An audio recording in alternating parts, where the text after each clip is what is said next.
शक्ति स्वरूपा माताओं बहनों, देवतुल्य भाइयों, जिस उद्देश्य के लिए हम सब यहाँ एकत्रित हुए हैं, आइए उस ओर गमन करें। बड़ा सौभाग्य का दिन है कि देव दीपावली की पूर्व संध्या पर हम सभी यहाँ एकत्रित हुए हैं और दीप यज्ञ जैसे पुनीत कार्यक्रम में हम सभी उपस्थित हैं।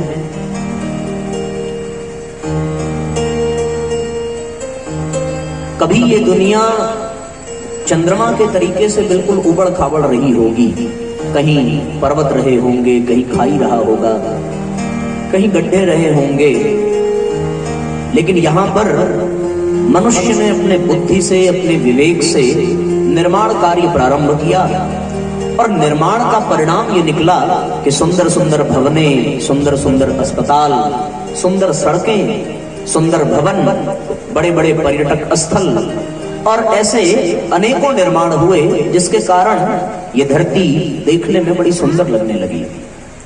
और आजकल तो सड़कों का निर्माण भी बड़ी तेजी से हो रहा है। हर क्षेत्र में आप देखें निर्माण की आवश्यकता है और जीवन पर्यंत रहेगी। बार बार निर्माण से ही उसमें बदलाव आता रहेगा और निर्माण को ही माध्यम बना करके इस धरती को सुंदर से सुंदरतम बनाने का प्रयत्न मनुष्य समुदाय करता ही रहता है। चारों तरफ निर्माण है। आप जिस मकान में रहते हैं उस मकान का भी निर्माण, आप कहीं भी जाइए वहां देखिए निर्माण का ही बोलबाला है। यदि निर्माण कार्य रुक जाए तो फिर संसार की प्रगति रुक जाती है। यदि निर्माण कार्य ठहर जाए तो संसार ठहर जाता है। निर्माण की चाह व्यक्ति को परिवर्तन की ओर ले जाती है और वो कुछ न कुछ नया करने की कोशिश करता है। पूरा विज्ञान इसी ओर लगा हुआ है कि कुछ नयापन इस सृष्टि में दिखाई दे।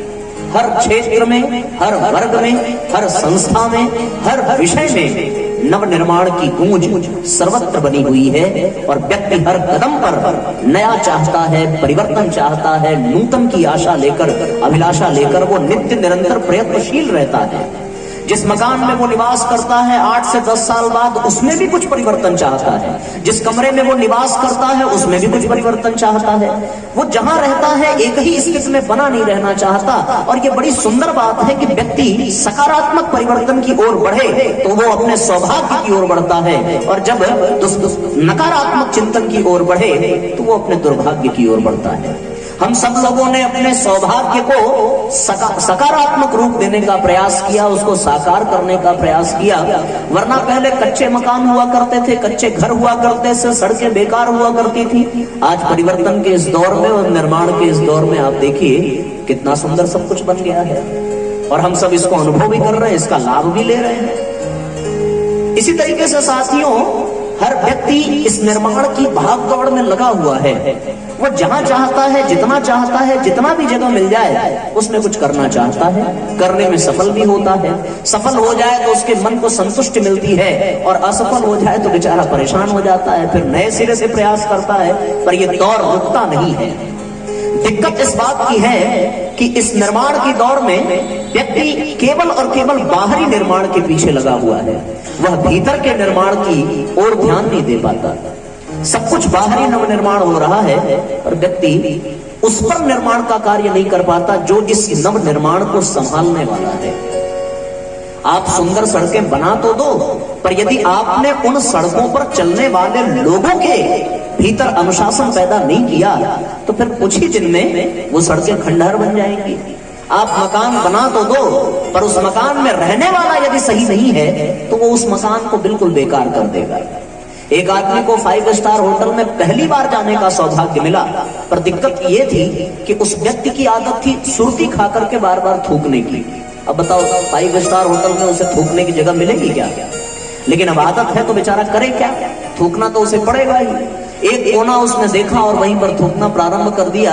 4-5 दिन में उस 5 स्टार होटल के उस कमरे की स्थिति ऐसी हो गई कि वो 1 स्टार होटल भी नहीं लग रहा था, बिल्कुल बेकार हो गया। तो व्यक्ति को निर्माण पसंद है, वो निर्माण चाहता है, लेकिन वो अगर अपने भीतर का निर्माण नहीं कर रहा है तो बाहरी दुनिया का जो निर्माण है वो कितने दिन तक टिकेगा। मृत्यु लोक के जो राजा थे यमराज, वो एक दिन बड़ी चिंता में थे। उन्होंने पूछा भगवान से कि भगवान ये स्थिति में मैं कब तक रहूंगा। भगवान ने पूछा कि भाई क्या दिक्कत है। बोले आपने नर्क लोक बना दिया और नर्क लोक में जो लोग भी आते हैं वो केवल और केवल उत्पात मचाने वाले ही आते हैं। अब अच्छे लोग तो स्वर्ग लोक में जाएंगे, पर जो बुरे लोग हैं, उत्पात करने वाले हैं, अभद्र चिंतन वाले हैं, जिनका चरित्र चिंतन और व्यवहार बिगड़ा हुआ है, वही लोग नर्क लोक में जाएंगे। और नर्क लोक में जब वो लोग जाएंगे तो वहां भी वही करेंगे जो यहां करते थे, क्योंकि उनका आचरण तो बदलेगा नहीं। और नरकलोक में जाकर भी उन्होंने वही किया। भगवान ने कहा इस समस्या का समाधान ये है कि भैया नरकलोक में जो लोग आए हैं उनसे कहना कि दोनों हाथ ऊपर करके हमारे नाम का संकीर्तन करें, हमारी कृपा से वो स्वर्गलोक में चले जाएंगे। भगवान के नाम का संकीर्तन प्रारंभ किया और जितने नरक लोक के वासी थे, आप विश्वास नहीं करोगे, सारे के सारे स्वर्गलोक में पहुंच गए। और जैसे ही स्वर्गलोक में पहुंचे, लेकिन उनका आचरण तो वैसा ही था, उत्पात मचाने वाला, अहंकारी, ईर्ष्या और द्वेष से भरा हुआ।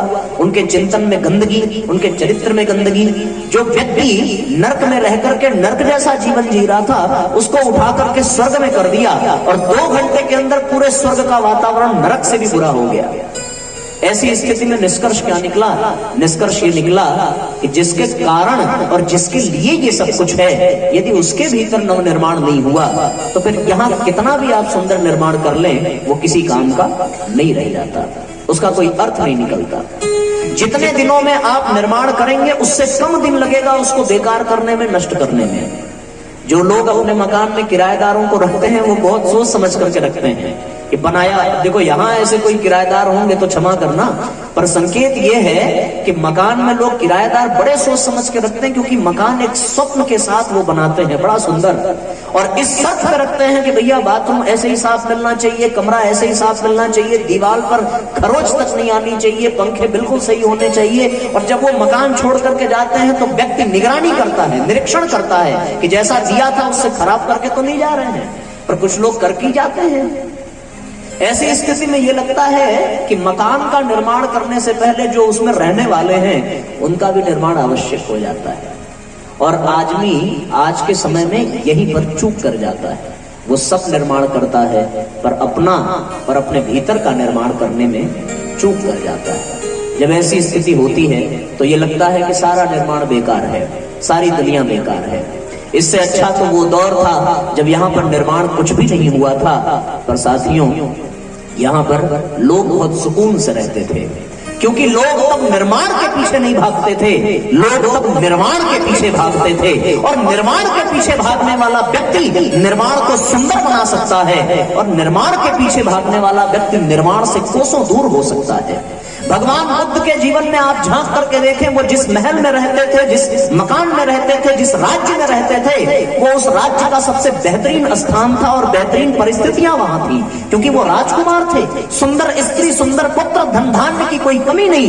निर्माण ही निर्माण उनके घर में, मकान में, यश में, वैभव में, कीर्ति में था, परिवार में था, लेकिन उनके जीवन में निर्माण नहीं था। तो निर्माण को छोड़ करके उन्होंने वन की ओर प्रस्थान किया और निर्माण की ओर कदम बढ़ाया। इससे ये सिद्ध होता है कि भैया निर्माण से ज्यादा निर्माण की ओर ध्यान देने की आवश्यकता है। निर्माण का मतलब अपने भीतर को श्रेष्ठ बनाना, अपने भीतर वाले को महान बनाना, अपने भीतर वाले को उत्कृष्ट बनाना, अपने भीतर वाले को शानदार बनाना, ये मुख्य बात है। हम अपने भीतर वाले को शानदार बना पाए क्या, इस पर जरा चिंतन करने की आवश्यकता है। आज यदि हम यहाँ दीप यज्ञ में बैठे हैं तो फिर आज इसी विषय पर चिंतन करें कि ये जितना कुछ भी निर्माण इस दुनिया में हुआ है, उसको संभालने वाले, उसका संचालन करने वाले, उसकी सुरक्षा करने वाले तो हम ही लोग हैं। और यदि हमने अपने ऊपर काम नहीं किया, अपने ऊपर निर्माण नहीं किया, तो फिर ये सारा निर्माण हमारे लिए बेकार हो जाता है, किसी अर्थ का नहीं रह जाता। और कितनी सुंदर बात है कि व्यक्ति जो चाहता है वैसा ही बनाने का प्रयास करता है। यदि आप मकान बनाना चाहें तो फिर उसका खाका आप अपने दिमाग में तैयार करते हैं, आर्किटेक्ट से संपर्क करते हैं, वैसी योजना बनाते हैं और तब जाकर के वो निर्माण कार्य पूरा होता है। आप यदि अस्पताल बनाना चाहें तो उसका आर्किटेक्चर कुछ और होता है, उसका अपने दिमाग में योजना कुछ और होती है। लेकिन हम लोग क्या अपने निर्माण की बात, अपने निर्माण की योजना कभी बना पाते हैं? आज आवश्यकता है कि कि हमें अपने भीतर का और अपने आप का निर्माण करना चाहिए। और यदि हमने अपने भीतर का निर्माण कर लिया, अपने अंदर का निर्माण कर लिया, तो साथियों निस्संदेह आप ये मान करके चलें कि बाहर का जो निर्माण है उसे हम और बेहतर कर सकते हैं, और सुंदर बना सकते हैं, और शानदार बना सकते हैं। कितनी गजब की बात है कि इस दुनिया में जो आने वाली पीढ़ियां हैं वह भी अपने भीतर से ही आती हैं। आप गहराई से चिंतन करके देखें, जो नवजात शिशु होता है वो कहां से उत्पन्न होता है? मां के गर्भ से उत्पन्न होता है। तो यदि भीतर के निर्माण की आवश्यकता है तो फिर अपने भीतर पल रहे उन नवजात शिशुओं के भी निर्माण की बात हो जानी चाहिए, और व्यक्ति जैसा चाहे वैसा उन शिशुओं का निर्माण कर सकता है। ये हमें इस बात की ओर संकेत करता है कि जब हम अपना निर्माण कर सकते हैं, अपने भीतर का निर्माण कर सकते हैं, तो हमें इस दुनिया में आने वाली पीढ़ी के नवजात शिशुओं के भी निर्माण को ध्यान में रखना चाहिए। हम अपने भीतर विचार करके देखें कि क्या हम अपने निर्माण के साथ साथ इस दुनिया में आने वाली पीढ़ी और सब कुछ जिनको संभालना है, जिनको मार्गदर्शन करना है, जिनको सुख भोगना है और जिनको आनंद लेना है, क्या उनका निर्माण कर पा रहे हैं? क्या उनको योग्य बना पा रहे हैं? और जब इस ओर हमारी दृष्टि जाती है तो केवल और केवल निराशा ही हाथ लगती है, केवल और केवल हताशा ही हाथ लगती है। ऐसी स्थिति में विचार करने की आवश्यकता है कि हमें अपने चिंतन को बदलना पड़ेगा, अपने निर्माण की शैली को बदलना पड़ेगा, अपनी आवश्यकताओं को बदलना पड़ेगा, अपने जीवन शैली को बदलना पड़ेगा, जिससे कि हम अपने भीतर के निर्माण को नया स्वरूप दे सकें और अपने गर्भ में पलने वाले शिशुओं को नया स्वरूप दे सकें। क्योंकि उन्हीं के कंधों पर तो ये इस राष्ट्र का भविष्य है, उन्हीं के कंधों पर यह देश चलने वाला है, उन्हीं के कंधों पर यह क्रम चलने वाला है। तो इन्हीं बिंदुओं पर हम लोग एक साथ चर्चा करेंगे। पर आइए उसके पहले एक छोटी सी मातृ वंदना करते हैं और माँ गायत्री से प्रार्थना करते हैं कि हे माँ, हम सबका जीवन गायत्रीमय बने, हम सबका जीवन शानदार बने, हम अपने आकृति के साथ साथ अपने प्रकृति का निर्माण कर सकें और उसके बाद अपने आने वाली पीढ़ी का जो हमारे ही भीतर पल करके बाहर निकलती है और इस संसार का मार्गदर्शन प्राप्त करती है और इस संसार का भविष्य निर्धारित करती है, उनका भी हम निर्माण कर सकें। ऐसा भाव करते हुए एक साथ एक स्वर में तालियां बजाते हुए माँ गायत्री का मातृवंदना के माध्यम से हम एक स्वर में उनका आवाहन करेंगे। दोनों हाथ ऊपर उठा करके साथियों जय घोष करें। बोलिए गायत्री माता की जय, बोलिए यज्ञ भगवान की जय। सभी परिजन भावपूर्वक दोहराते चलेंगे, भावपूर्वक गुनगुनाते चलेंगे एक साथ स्वर में।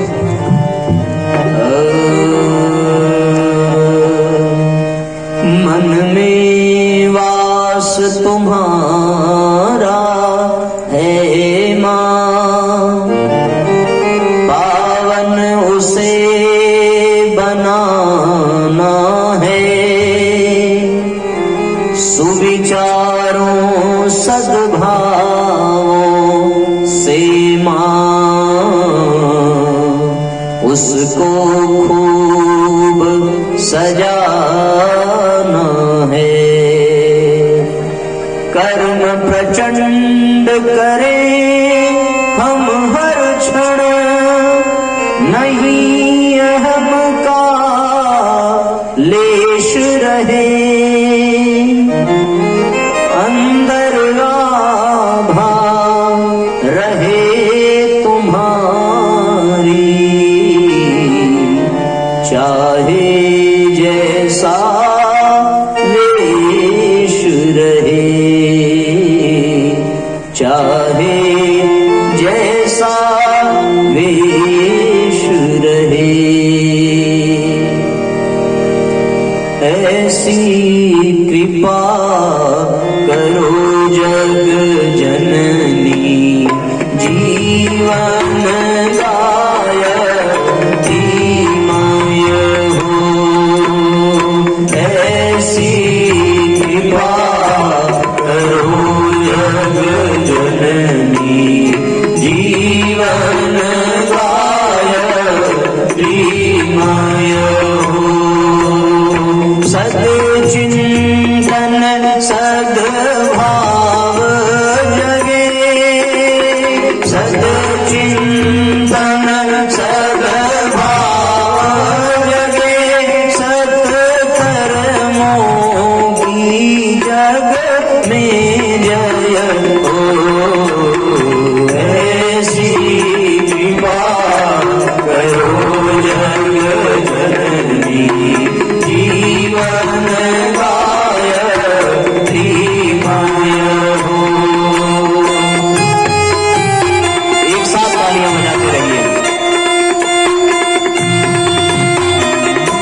माता रूप तुम्हारा पाए हम, कण कण में अणु अणु में माता रूप तुम्हारा पाए हम। अपना ही परिवार मिले मां, जहाँ कहीं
जननी जीवन गायत्री माया हो, ऐसी कृपा करो जग जननी जीवन गायत्री माया हो।